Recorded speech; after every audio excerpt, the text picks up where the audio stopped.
Good evening guys.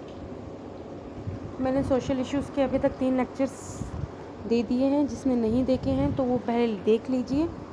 तो आज हम अपना नेक्स्ट टॉपिक कंटिन्यू करते हैं, दैट इज़ मैनुअल स्क्वेंजिंग का।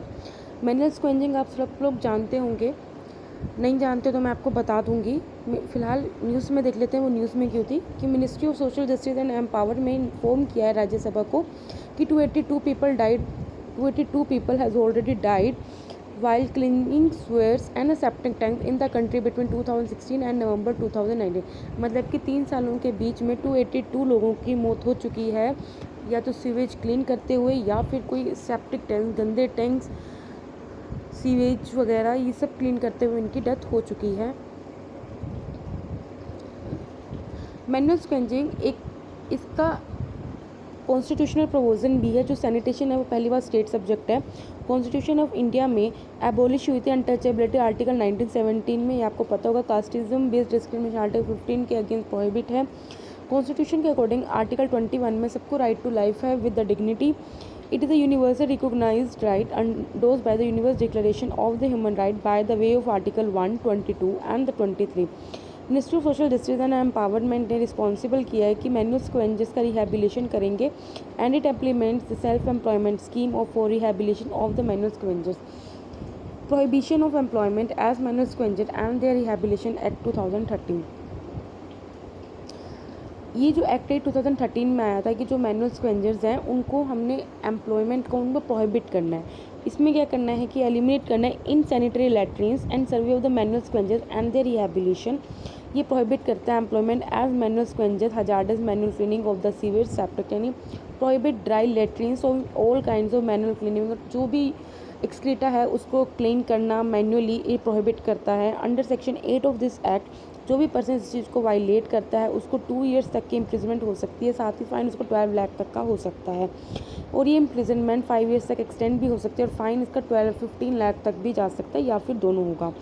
एक्ट प्रोवाइड करता है कि जो मैनुअल स्क्वेंजर्स हैं पहले उनको हम आइडेंटिफाई करेंगे और उनको हम रिहेबिलिट भी करेंगे। इसमें क्या क्या प्रोविज़न्स हैं कि हम उनको पहले इनिशियल 1 टाइम कैश असिस्टेंस दे सकें, स्कॉलरशिप देंगे, उनके चिल्ड्रन जो मैनुअल स्क्वेंजर के चिल्ड्रन हैं उनको स्कॉलरशिप प्रोवाइड करेंगे, उनको एक रेजिडेंशियल प्लॉट अलॉट करेंगे, फिर उनको हम स्किल ट्रेनिंग देंगे सो दैट वो एटलीस्ट 3000 पर मंथ उनको एक स्टाइपेंड देंगे हम। Provision of subsidy along with concessional loans of at least 1 adult member of the family के किसी भी एक एडल्ट मेंबर को हम सब्सिडी देंगे या कंसेशनल लोन प्रोवाइड करेंगे। अब जो इसके अंडर एक नेशनल कमीशन फॉर सफाई कर्मचारी, ये कॉन्स्टिट्यूट जब हुई थी 1994 में, तब ये एक स्टैट्यूटरी बॉडी की तरह एज अ कॉन्स्टिट्यूट हुई थी बाय नेशनल कमीशन फॉर सफाई कर्मचारी 1993। लेकिन 2004 में इसको एक नॉन स्टैट्यूटरी बॉडी बना दिया गया, किसके under ministry of social justice and the empowerment, whose tenure has been extended through government resolution till 22 March 2022 तक इसका एक्सटेंड कर दिया गया है।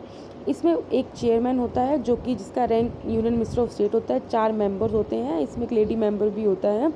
इनका जो रैंक और स्टेटस होता है वो सेक्रेटरी के, जो गवर्नमेंट ऑफ इंडिया का जो सेक्रेटरी का स्टेटस होता है उसके जितना होता है। एंड एक सेक्रेटरी होता है जिसका रैंक जॉइंट सेक्रेटरी के जितना होता है, और साथ में कुछ सपोर्टिंग स्टाफ भी होता है। As per this act, that mandate the commission has been enhanced to perform the following functions namely। जो ये हमने नेशनल कमीशन फॉर सफाई कर्मचारी बनाया है, इसका काम क्या है कि ये सारा जो भी कंप्लेंट्स हैं उनको इंक्वायर करे, मॉनिटर करे, और सेंट्रल और स्टेट गवर्नमेंट को एडवाइस करे, और सुओ मोटो नोटिस है। सुओ मोटिव नोटिस क्या होता है कि अपने आप से कुछ कदम लेना।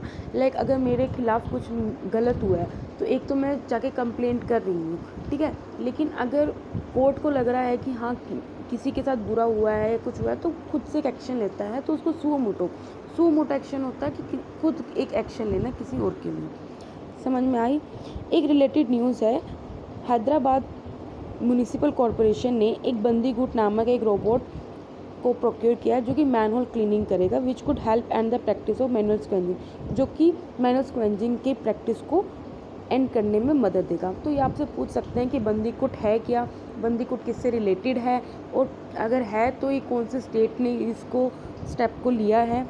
तो ये आपको पता होना चाहिए कि बंदीगुट एक रोबोट है जो कि मैनुअल स्क्वेंजिंग को प्रिवेंट करेगा, और ये ग्रेट हैदराबाद म्यूनिसिपल कॉरपोरेशन के द्वारा लिया गया है। नेक्स्ट न्यूज़ पे आते हैं D notified nomadic and the semi nomadic communities. अब आपको पता है कि नेशनल पॉपुलेशन रजिस्टर और नेशनल रजिस्टर ऑफ सिटीजनशिप, इसके इम्प्लीमेंटेशन होने से जो डी नोटिफाइड नोमैडिक और सेमी नोमैडिक कम्युनिटीज़ हैं उनको डर है कि उनकी सिटीजनशिप कहीं चली ना जाए, जो कि अराउंड 7 to 8% पॉपुलेशन है किसकी, मध्य प्रदेश की। और वो फियर में है कि उनकी, देखो पहली बात तो NPR नेशनल पॉपुलेशन रजिस्टर क्या होता है, नेशनल रजिस्टर ऑफ सिटीजनशिप क्या होता है। नेशनल पॉपुलेशन रजिस्टर वो होता है कि जो रेजिडेंट हैं कंट्री के, resident not citizen, so please mind the difference between resident and the citizen. NPR में हम वो काउंट करते हैं जो इंडिया में रेजिडेंट्स हैं, जो लाइक सपोज करो आज मैं सर्वे कर रही हूँ तो मैं उनका सर्वे लूँगी जो पिछले 6 महीने से या इंडिया में रह रहे हैं और अगले 6 महीने तक रहेंगे। तो NPR में मैं उन कैंडिडेट्स की लिस्ट बनाती हूँ, उन रेजिडेंट्स की लिस्ट बनाती हूँ। जबकि NRC में क्या है, जो लीगल सिटीजन्स हैं इंडिया के, ये उनकी लिस्ट है। तो अगर ये इम्प्लीमेंटेशन हो जाता है, जो डी नोटिफाइड नोमैडिक और सेमी नोमैडिक ट्राइब है, कहाँ की, मध्य प्रदेश की, जो कि अराउंड 7 to 8% पॉपुलेशन कॉन्स्टिट्यूट करती है स्टेट की, वो एक डर में है कि कहीं उसकी सिटीजनशिप चली ना जाए। सी गाइस, ये न्यूज़ जो भी है ये आप खुद पढ़ लेना, ये कोई ज़्यादा इम्पोर्टेंट नहीं है, जो था वो मैंने आपको बता दिया है। आपको पता है कि ऐसी कम से कम 7 to 8 मैगजीन्स हैं जो मुझे कवर करनी है और प्रीलिम्स आने में 3 मंथ्स ही बाकी है। सो मैं अपना पूरा ट्राई करूँगी कि सारी मैगजीन्स कवर करूँ। सो जो भी अगर इम्पोर्टेंट मटेरियल जो मुझे लगता है कि नहीं है वो मैं उसको अवॉइड करूँगी, बाकी मैं अपना पूरा ट्राई करूँगी कि मैं हर एक लाइन को ऐड करूँ। हाँ, बाकी जो मंथली मैगजीन मैंने मई से स्टार्ट करी है उसमें मैं एक लाइन आपको पढ़ाऊँगी। सो प्लीज़ गाइज, आप बने रहिए मेरे साथ। नेक्स्ट टॉपिक स्टार्ट करते हैं, वन धन विकास केंद्र। वन धन विकास केंद्र है क्या? जो मिनिस्ट्री ऑफ ट्राइबल अफेयर्स है उन्होंने प्रपोज किया है कि वो वन धन विकास केंद्र को एक्सपेंड करेंगे। देखो वन धन स्कीम क्या है, ये एक प्राइमरी स्कीम है जिसे आपको पता है, जिसे गवर्नमेंट क्या है कि वो MSP किसका, एग्रीकल्चरल क्रॉप्स का अनाउंस करती है। उसी तरह हम माइनर फॉरेस्ट प्रोड्यूस का भी गवर्नमेंट क्या करती है, मिनिमम सपोर्ट प्राइस उसका अनाउंस करती है।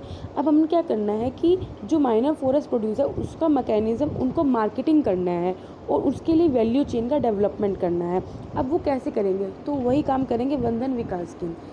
ठीक है, आप मेरी बात समझ में आई?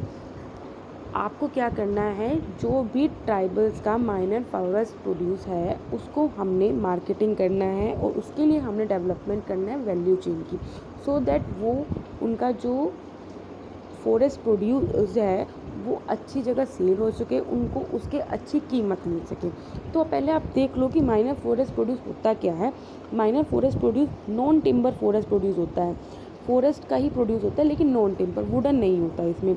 ये मेनली ट्राइबल जो कैदरर्स हैं उनका एक सोर्स ऑफ लाइवलीहुड है, provide nutrition, medicinal needs and cash income to a large number of scheduled tribe who live in and around forest. जो ट्राइब्स फॉरेस्ट के आसपास रहते हैं या वहाँ के अंदर रहते हैं, उनका एक बेसिक सोर्स है जीने का। जो उसका मैकेनिज्म है, marketing of minor forest produce to minimum support price and development of value chain for minor forest produce scheme is designated social safety net for improve. अब ये क्या करेगा, इन लोगों की जो इसको गैदर करते हैं, माइनर फॉरेस्ट प्रोड्यूस को गैदर करते हैं, उन लोगों की लाइफ को इम्प्रूव करेगा by providing them fair price. Of course अब किसी चीज़ की मार्केटिंग होएगी तो उसको उसकी चीज़ का फेयर प्राइस मिलेगा। अब इसको कौन कर रहा है, मिनिस्ट्री ऑफ ट्राइबल अफेयर इसकी नोडल एजेंसी है। फाइल जो इसको इम्प्लीमेंट करेगा वो ट्राइफेड करेगा। अभी हम आगे पढ़ते हैं। अब इसमें इनिशिएटिव क्या लिया है हमने, देखो वन धन का मतलब क्या, फॉरेस्ट का एक वेल्थ ऑफ द वुडन। इसमें हम क्या करेंगे, अपने ट्रेडिशनल नॉलेज और स्किल सेट ऑफ ट्राइबल्स को ऐड करेंगे, उसमें टेक्नोलॉजी ऐड करेंगे,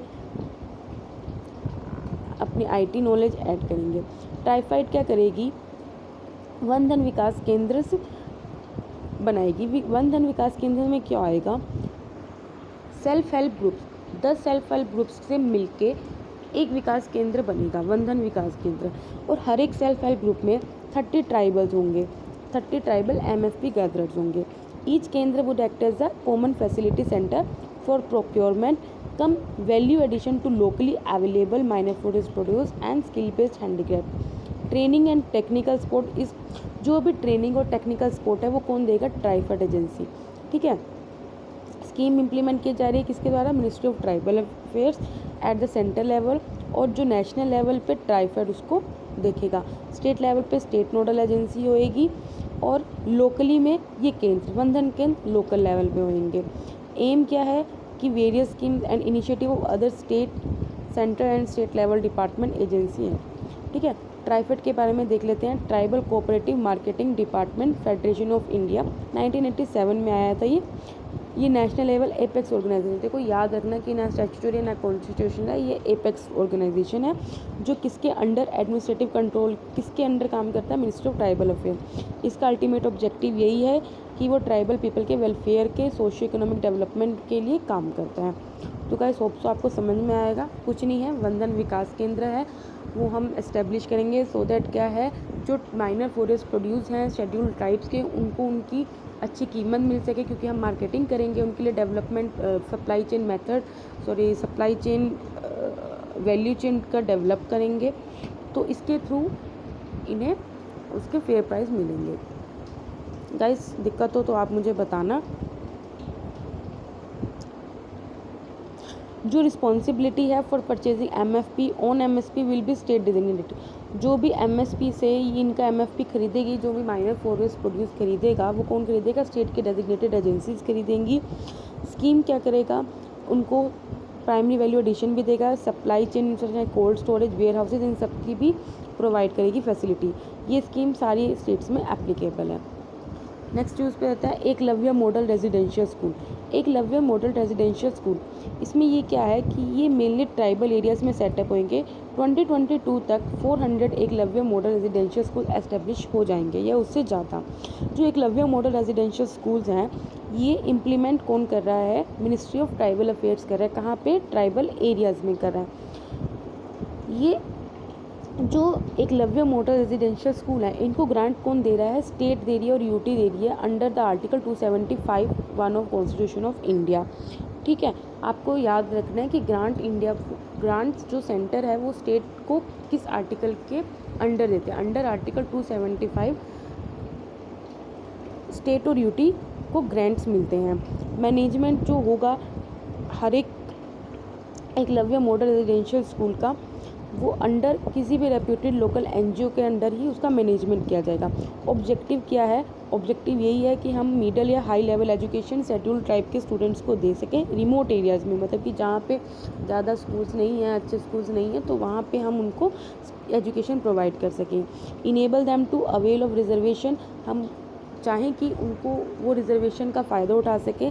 high and professional educational courses and jobs in government and public and private sector. Construction of infrastructure that provides education, physical environment and cultural needs of student life.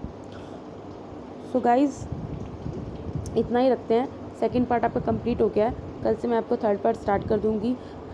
Guys मैं ज़्यादा बड़ी video इसलिए नहीं बनाती क्योंकि मुझे पता है कि बड़ी वीडियो बोरिंग होती है, इसलिए मैं छोटी वीडियो में ही ज़्यादा से ज़्यादा मटेरियल ऐड करने की कोशिश करती हूँ। अगर आपको कोई भी प्रॉब्लम है तो प्लीज़ आप मुझे कमेंट करिए और मुझे टेलीग्राम के चैनल पे ज्वाइन करिए।